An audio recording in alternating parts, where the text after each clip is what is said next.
Вы меня очень часто спрашиваете, каким образом я смог добиться вот таких сногсшибательных результатов в плане своего тела, и буквально уже умоляете раскрыть мой секрет.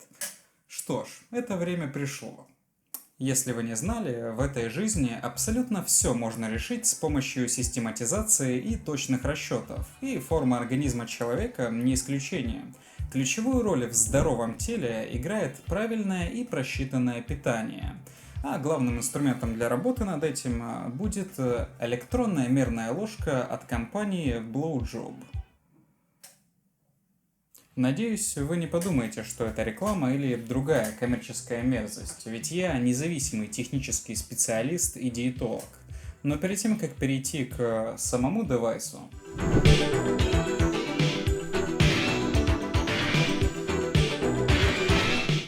я думаю, вам, долбоебам, сперва нужно дать теоретическую базу.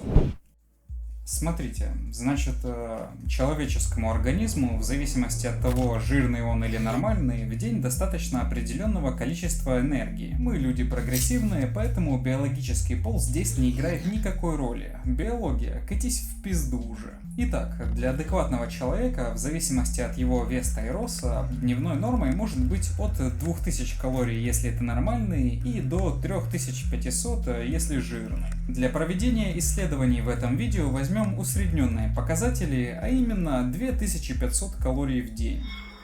Эти данные я взял по первой ссылке запроса в гугле «Калькулятор калорий онлайн» и даже не пытался проверить, потому что мне абсолютно плевать. Я вообще снимаю это видео, потому что я гей, если честно.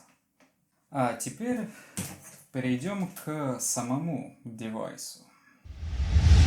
Он состоит из мерного пространства, полифонического дисплея, а также кнопок управления, включения, изменения единицы измерения и заморозки показателей. После нажатия кнопки включения должен загореться дисплей.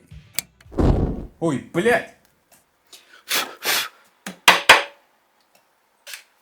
Ложка умеет мерять в граммах или унциях и обладает функцией «обнуляй». Ну, то есть, если мы выдавим немного томатной пасты сюда, мне нравится очень пасту давить, если честно, ее получается около 6 граммов. Показатели так скачут, потому что у меня руки сильно трясутся. Я очень волнуюсь, это мое первое видео, поддержите отпиской. И вот если мне захочется кроме пасты измерить еще и немного интимного мыла, я нажимаю на «обнуляй», и все показатели встают так, как мне хочется, не учитывая саму пасту, которая уже находится на ложке. То есть в результате измерено 10 грамм интимного мыла сверху. Но это не просто залупа для приколов или развлечений. Это настоящий инструмент для поддержания здоровой жизни.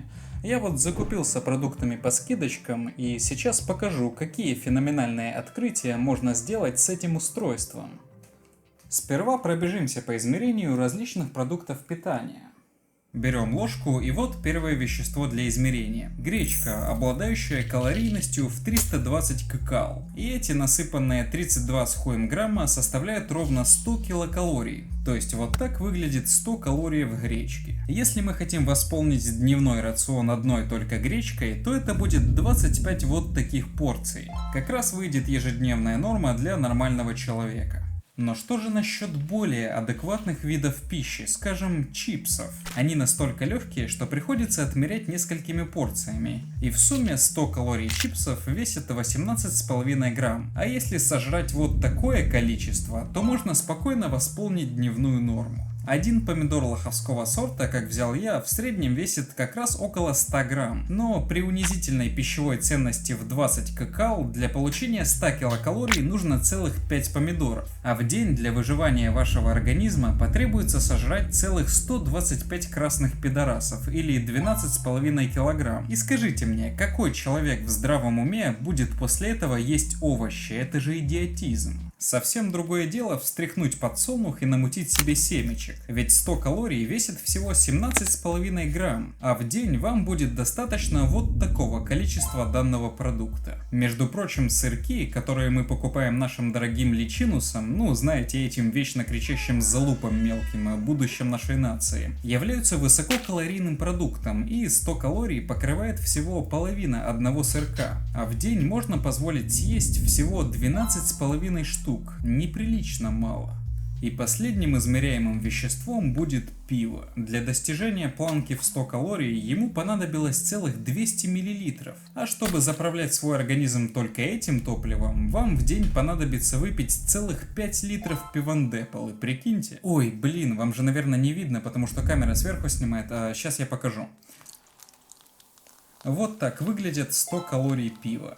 Как вы понимаете, калораж разных продуктов на массу существенно различается, и ключевой задачей в поддержании своей формы является правильный и точный подсчет всей потребляемой энергии. Вы, вероятно, скажете, что это ужасная дрочь, ведь очень неудобно каждый раз трястись ложкой, чтобы отмерить нужное количество еды. Но тогда посмотрите на это и еще раз хорошенько подумайте, оно того стоит. И на самом деле всю эту процедуру с измерением можно упростить, и есть только один вид пищи все время. Потому что какая разница, что ты ешь, если циферки одинаковые? В принципе, съесть 50 грамм сахара все равно, что килограмм помидор. Но чисто для прикола иногда можно комбинировать продукты. Причем не важно что, главное количество калорий одинаковое. Я вот уже как месяц сижу на следующей диете. Итак, мне на день нужно 100 мл Балтики, смешанных со 100 мл томатного сока. 100 мл Балтики, смешанных со 100 мл молока, 50 грамм сушеных кальмаров, 100 грамм чипсов и 100 мл подсолнечного масла. Его я тоже советую разбавлять 100 мл пива, потому что так намного вкуснее и красивее. Вы только посмотрите, просто захватывает дух. Вот с помощью такого интересного и разнообразного рациона я каждый день заправляю свой организм. В сумме всего 1700 калорий, что на 700 меньше моей нормы. Вы, конечно, можете смеяться или осуждать меня сколько хотите, но с помощью этой диеты мне удалось добиться таких результатов всего за 1 неделю. А знаете ли вы, что если взять гречку, вот видите, я покладировал 10 грамм, и поместить ее в нагревающуюся кастрюлю с целью приготовления, то она увеличит свою массу чуть больше, чем в 2 раза. Из 10 грамм получился 21. Такая же операция со спагетти приведет аж к 3-кратному увеличению массы. Вы наверняка спросите, а как же пельмени? Экземпляр весом в 2,4 грамма зарекомендовал себя несколько хуже своих оппонентов, слегка меньше, чем в 2 раза. То есть записи о количестве калорий в таких продуктах, которые требуют дополнительных усилий для приготовления, заведомо наебательские, и в готовом виде калорий в соотношении к массе потребления значительно меньше. Однако некоторые дурачки умудряются после этого даже жарить. Прикиньте, вот это жареный пельмень. Очень вкусный, кстати. К сожалению, его калорийность самостоятельно посчитать будет невозможно, но тема нормальная. Почему именно ложка от фирмы Blowjob? Повторюсь, это не реклама, ребят, реально, поверьте, я бы не упустил возможности обмануть вас на деньги. Но, как видите, не в этом дело. Дело в том, что это реально хороший продукт, и я просто захотел поделиться с вами качественным блоуджобом. Я думаю, вы заметили потертости и царапины на корпусе данного устройства, а они присутствуют потому, что я это видео готовлю уже полгода, и все это время накапливался объективный user experience для того, чтобы выдавить его в этом видео. Здесь техническая часть оканчивается, и теперь я покажу вам приготовление изысканного национального блюда по фирменному рецепту. Вам понадобится около 100 мл донорской крови, можно в принципе не у себя брать, а пойти в больницу и украсть чьи-то анализы. Пшеничная мука, 1 яйцо, сало и мивина. Не волнуйтесь, это все займет не больше 20 минут. Сперва из сала нужно вырезать герб Украины. Я предпочитаю делать это медицинским скальпелем для лучшей точности. Вот все и готово. Кстати, ребят, как вам мой маникюр? Сегодня к Семёнычу забежал на ноготочки, вроде неплохо вышло, ебать. С этим не сильно запаривайтесь, все равно так хорошо, как у меня, у вас не выйдет. Сердцевину оставляем, а все остальное нужно принести в жертву темным богам.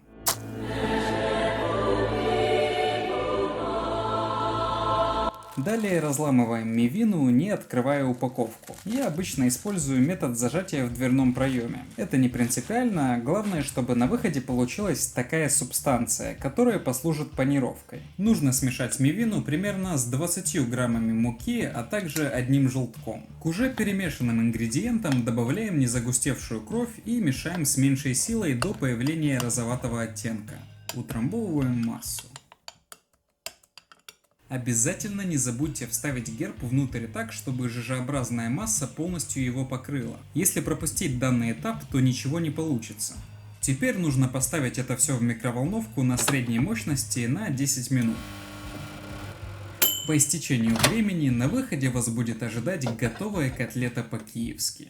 Только вот после синтеза она слегка в крови. Это с ними всегда так бывает, просто промойте ее под водой, с мылом желательно. Быть может, это слегка запарно, но зато это будет лучшее блюдо в вашей жалкой жизни. Вот так вот, если тщательно следить за своим рационом, можно спасти себя и свое тело от проблем со здоровьем. И здесь уж точно не нужно обходить стороной современные технологические решения. Ну вот и все. Ссылок никаких я оставлять не буду. Кому надо, тот сам в интернетах найдет. Это очень легко. Короче, нужно еще сказать, что несколько месяцев назад я снялся в мьюзик-видео у каких-то рокеров. Ну как снялся? Меня поймали на улице и угрожали убить. И мне нужно было сильно потолстеть для этой роли. Ну, я чисто по приколу хотел не влазить в кадр. И вот, отмеряя и поедая по 50 грамм шоколадной пасты в час, я смог достичь сногсшибательных результатов. Но да ладно, и так слишком много было сказано про пасту. Видео я оставлю вот здесь.